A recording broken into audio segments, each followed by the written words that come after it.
The story begins with a tone of quiet nostalgia and gentle tension, the kind that settles in the air when two people who are never meant to notice each other suddenly do. The narrator arrives at his friend's house expecting the usual noise, casual jokes, and shared routines. But instead, that late afternoon feels different the moment he steps inside. Sunlight is spilling across the living room in soft gold, touching everything with warmth, and she's there, his friend's mother, moving calmly through the space with a confidence that doesn't need to announce itself. She's wiping her hands on a kitchen towel, hair tucked behind one ear, her presence steady and grounded. The narrator, 22, notices something he's never consciously paid attention to before. The way she carries herself with ease, how her voice has this velvety steadiness when she calls out a greeting, how her smile reaches her eyes in a way younger people sometimes forget to do. Her son isn't home yet. It's just the two of them. And for the first time, that fact unsettles him in a way he can't name. She invites him to stay, her tone warm and familiar, and there's nothing unusual about it, at least not to her. To him, though, there's a new weight behind every small gesture. The way she gestures toward the kitchen table, the way she sets a glass of water in front of him, the way her fingertips brush the rim of the glass as she slides it closer, casual yet oddly intimate. The conversation starts simple. How's school? How's work? How is he really doing? Not the empty how are yous that fill most days. She looks him in the eye when she asks, and the sincerity in her attention disarms him. He finds himself opening up more than he planned to, about the stress he's carrying, about feeling unsure of himself lately, about feeling stuck between who he was supposed to be and who he actually is. She listens, not the polite kind of listening, but the rare kind where someone actually takes your words into their hands and holds them gently. Her expression softens, and she steps closer to the table, leaning on her palms, her posture relaxed but focused on him. He feels seen, maybe more seen than he has in months. Then she says it, lightly, almost teasingly, yet full of meaning. Older women know a few things about life. Sit with me. Let me show you something. She isn't talking about anything romantic. She means perspective, wisdom, the kind of lessons that come from living a little longer, loving a little deeper, and making mistakes he hasn't yet reached. But her tone, warm, sure, quietly vulnerable, hits him somewhere he wasn't prepared for. Not attraction, not exactly, but a shift, a spark of awareness. A moment where he sees her as a woman, not just a mom in someone else's story. As she pulls out a chair beside him instead of across from him, he feels it clearly. This afternoon is going to stay with him. Something has begun, slow, subtle, and impossibly human. The next part of the story moves deeper into that soft, emotional awakening. Not romance yet, not tension fully declared, but the gentle unfolding of two people beginning to understand each other in a new light. She sits beside him at the kitchen table, close enough that he can feel the quiet warmth radiating from her shoulder. Not touching, just near. That kind of nearness that feels like it asks a question without using words. The late afternoon light has shifted into something softer, a warm amber that makes the entire kitchen look like it belongs to a slower, calmer world than the one he usually lives in. She begins talking, not lecturing, not advising in a generic way, but telling little pieces of her own life. Mistakes she made when she was his age. People she trusted who didn't deserve it. People who surprised her by caring in ways she didn't expect. Lessons she learned the hard way, because no one taught her how to navigate her own heart. She speaks with an honesty that's rare, the kind most adults filter or soften before sharing with someone younger. But she doesn't filter anything here. Maybe she senses how much he needs sincerity. Maybe she's simply tired of pretending that adults always have steady, perfect lives. Confidence, she says quietly, tracing a faint line in the condensation of her glass, doesn't come from pretending you know everything. It comes from knowing you're allowed to figure things out as you go. He absorbs every word, watching the thoughtful tension in her brow, the sincerity in her eyes. And as she continues, he notices the small human details he never saw about her before. How she pushes her hair behind her ear when she's trying to be fully present, how she takes small breaths before saying something vulnerable, how her smile softens when she talks about things she once feared. She isn't just talking to him. She's trusting him with pieces of herself. When he responds, it's without the usual guard he carries. He talks about the pressure he feels, the silent expectation to be strong, collected, emotionally unshakable. He admits that sometimes he feels lost, not dramatically, just quietly, in the way that young adults often feel when they're trying to turn into a person worth knowing. She listens, her eyes steady on his, her expression full of something like empathy and something deeper he can't name yet. Then she reaches out, not a dramatic gesture, just a soft, supportive one. Her fingers rest on the back of his hand, warm and intentional, and the touch is simple but grounding. He feels the weight of it, the reassurance, the warmth that blooms in his chest from the contact. Let me show you something, she murmurs again, but this time the meaning shifts. Not wisdom, not advice, but emotional presence, the kind that says, asterisk, you're not alone. Not while you're here. Asterisk, she stands and gestures for him to follow her to the living room. The simple act feels intimate, like stepping into the deeper part of a moment neither of them planned for. The space feels different now, fuller, warmer, charged with something quiet but unmistakable. This part ends with a subtle emotional turning point, the understanding that she is not just guiding him, she is letting him see who she really is. And that kind of trust changes everything that follows. The living room feels different the moment they step into it. Not because anything has changed, but because he has changed. Or maybe it's the way he notices things now. The soft hum of the ceiling fan. The faint citrus scent from a candle on a coffee table. The way the warm evening light filters through the curtains, brushing everything in soft, golden shades. She moves ahead of him, steady and graceful, and he follows without thinking, drawn forward by a mix of curiosity and something quieter, something warm. She sits on the couch and pats the cushion beside her. Not demanding, not suggestive, just an invitation spoken in a gentle, assured way. He sits, leaving a respectful amount of space between them, but even that short distance feels charged with a new awareness. He can sense the subtle warmth of her presence, the soft sound of her breathing, the slight shift of the cushions when she adjusts her posture to face him fully. She begins talking again, but now the conversation shifts from personal stories to deeper reflections, the kind that only someone who's lived more years, more emotions, more disappointments and triumphs can offer. Do you know what people your age often forget? She asks, her tone warm but carrying a quiet gravity. You're allowed to slow down. You're allowed to not have every answer. Life isn't a race. It's a rhythm you learn to move with. Her voice softens as she speaks, and something in her expression becomes vulnerable, as though she's sharing a truth she learned painfully.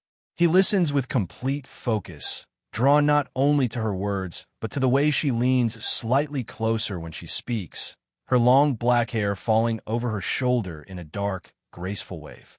He responds quietly, admitting things he normally hides. The pressure to succeed, the fear of letting people down, the way loneliness creeps in even when he's surrounded by friends. She listens with an attentiveness that disarms him, her eyes fixed on his, warm and perceptive, as though she's reading the truth beneath his words too. Then, unexpectedly, she shifts closer, just an inch, maybe two, but enough that he can feel the soft brush of her sleeve against his arm. The warmth of that small contact sends a subtle flutter through his chest. Not desire, not yet, just a deep human comfort he hadn't realized he'd been craving. When she reaches up to adjust a loose curl of hair behind her ear, her hand passes close enough to him that he catches a faint trace of her perfume. Something light, clean, quietly elegant. The scent settles around him, easing something tight in his chest. She turns slightly and rests her hand lightly on his forearm. Not flirtatious, grounding. Her palm warm, her touch steady, her thumb brushing once in a slow, reassuring motion. His breath catches just a little. Not because the gesture is bold, but because it's gentle in a way he isn't used to receiving. You're doing better than you think, she says softly, her eyes holding his with a quiet reassurance. You just need someone to remind you sometimes. Her words land deep, deeper than he expects, and he realizes something quietly powerful. She isn't trying to impress him. She isn't trying to teach him a lesson. She's simply being human with him, open, present, and unafraid to let him see her softness. That evening settles into his memory, not because anything dramatic happens, but because he feels the emotional distance between them soften. He begins to understand her not as his friend's mother, but as a woman who moves through the world with depth, patience, and a gentle strength he didn't know he needed.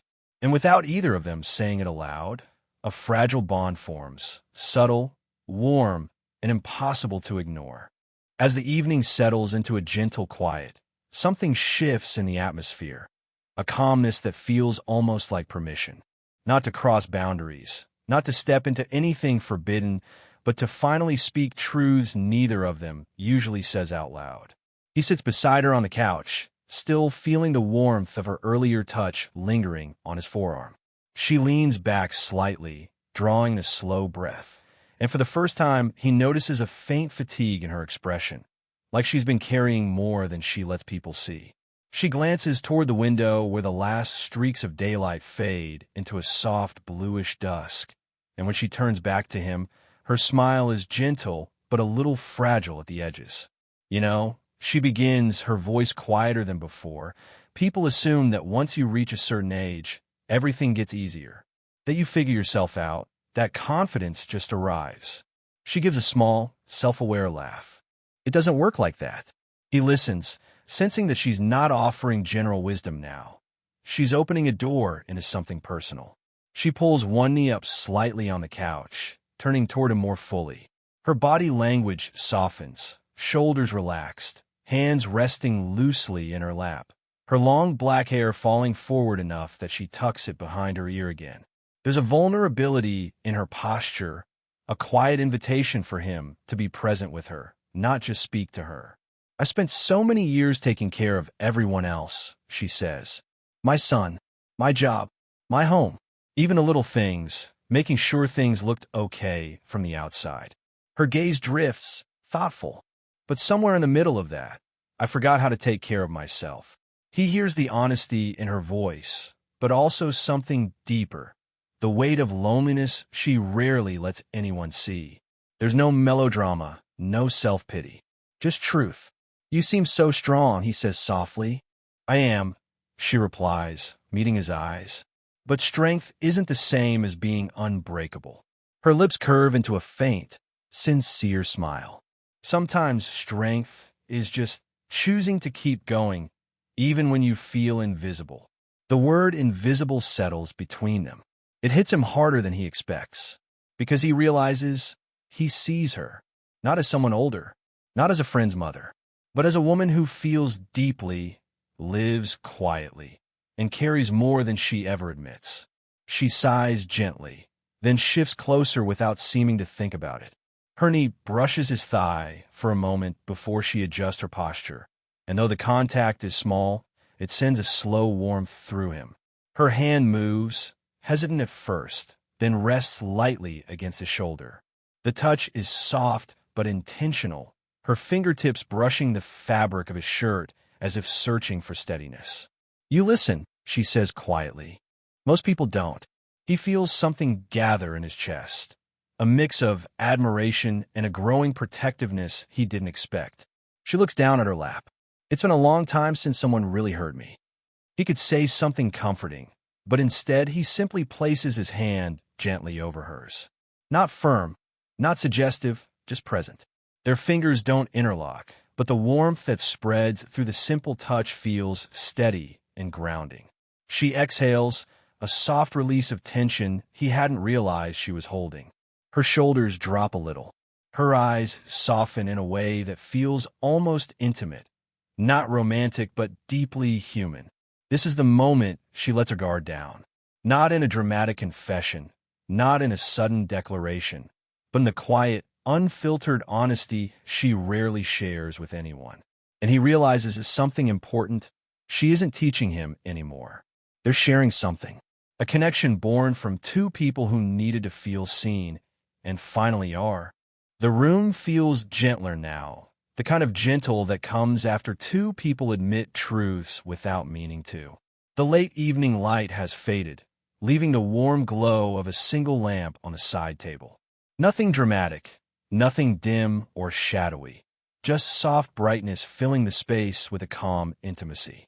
She's still beside him on the couch, her hand resting under his, and though the touch is small, it feels like an anchor for both of them. When she finally lifts her eyes to meet his again, there's something new in her expression, not romantic intention, but a quiet recognition. The understanding that a line has shifted between them, not crossed, not blurred, just shifted. She gently slips her hand from beneath his, not pulling away, just rearranging it so her palm rests near his on the cushion. It's subtle, respectful, but leaves the warmth of her presence lingering. You know, she says softly, there's something I wish someone had told me when I was your age. He waits, watching the thoughtful way her gaze moves across the room before returning to him. That you don't have to be perfect to be worthy. She gives a soft, almost self-conscious laugh. I'm still learning that, even now. He notices how her shoulders relax as she says it, like speaking the truth allows her to breathe a little easier. And without meaning to, he leans in slightly. Not enough to invade her space, just enough to let her know he's here, listening, present. The shift doesn't go unnoticed. She glances at their small distance, then at him, and something softens in her eyes. Not desire, reassurance. Trust. They talk for a long while, drifting into topics neither of them planned.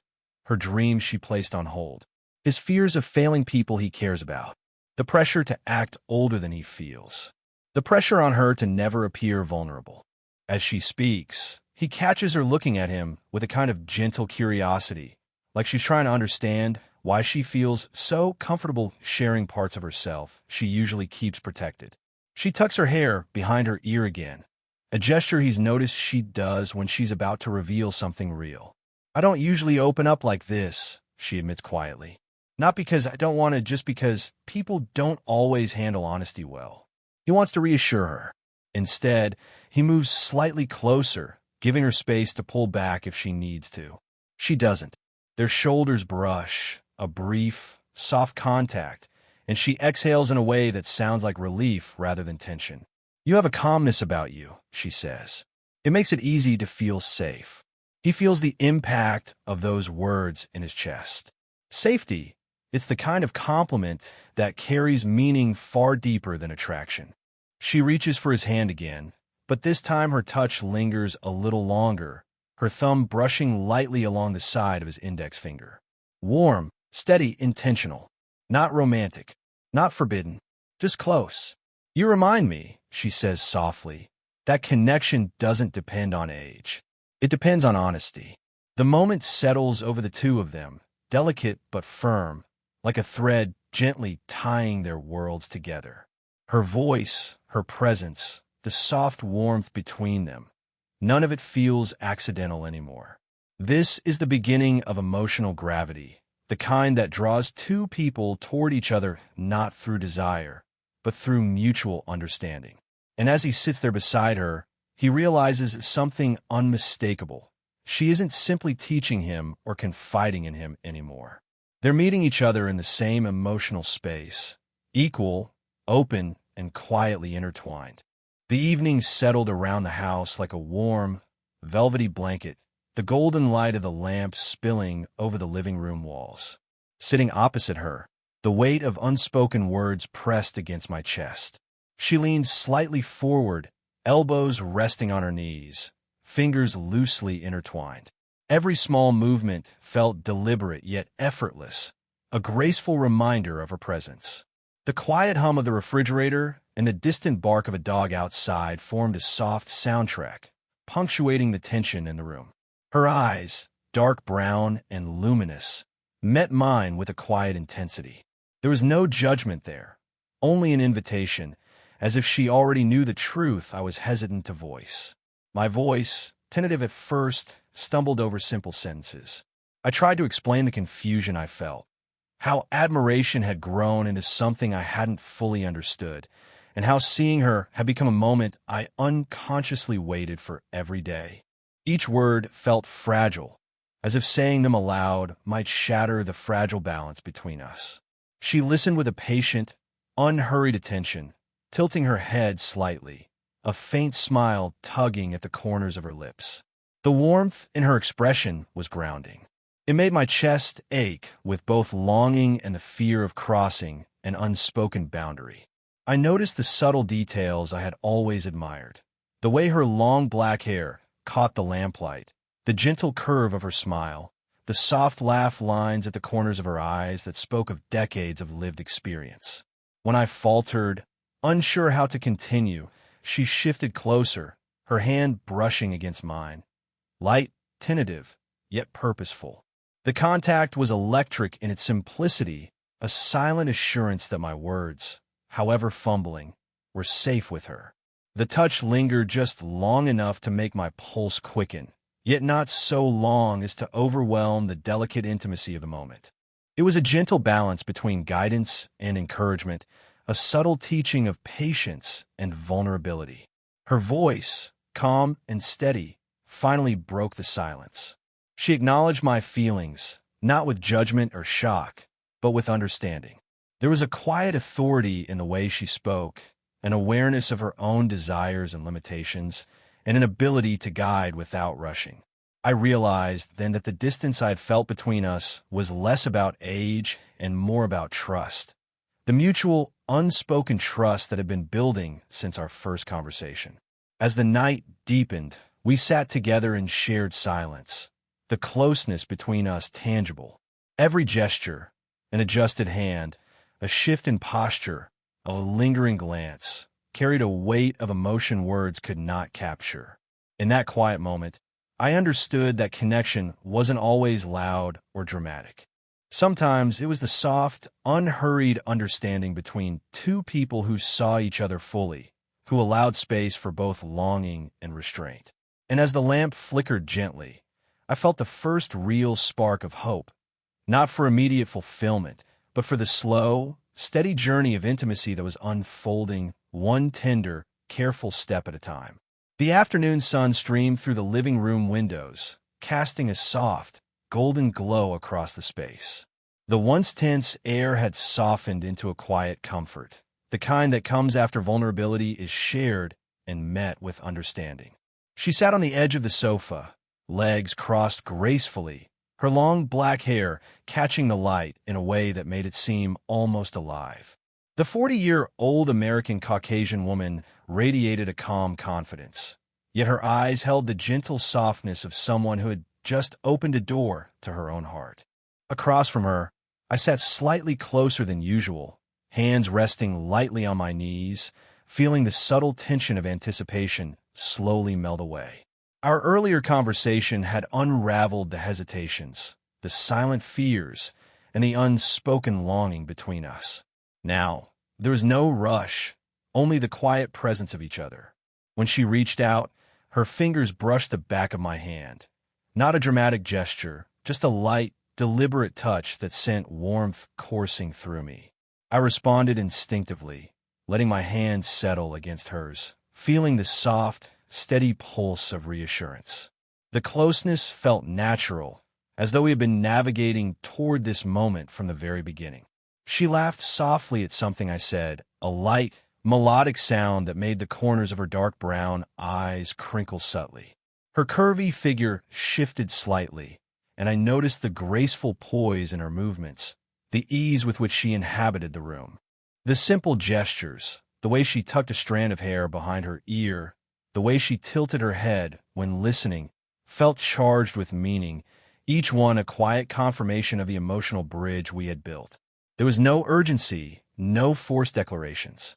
Instead, our connection deepened in the gentle silences, the small touches, and the shared glances that lingered a heartbeat too long to be casual. Her presence was grounding, her maturity and experience a comforting counterpoint to my own nervous energy. I realized that desire and respect could coexist without overwhelming the other, That age could be a tapestry of wisdom and tenderness rather than a barrier. Eventually, we leaned back, still close, shoulders nearly touching. The sunlight illuminated the warmth of the room and the subtle flush in our cheeks. In that moment, I understood that intimacy was not about dramatic gestures or declarations. It was about feeling safe, seen, and quietly celebrated by someone who understood the delicate rhythm of your heart. She rested her head briefly against my shoulder, and I felt the soft weight and warmth, the faint fragrance of her perfume mixing with the scent of the sunlit room. Her hand lingered on mine, a silent acknowledgement that this connection, slow, respectful, and deeply human, was real. The unspoken promise of more was present, but for the first time, it didn't feel urgent. It was enough to simply be here, together, savoring the subtle joy of closeness. As the day faded into a tranquil evening, I realized that this slow-burning bond, built on trust, vulnerability, and quiet affection, had become something far more profound than I had anticipated. The age gap mattered less than the intimacy we shared, the lessons we learned from each other, and the tender, steady heartbeat of a connection that was, finally, our own.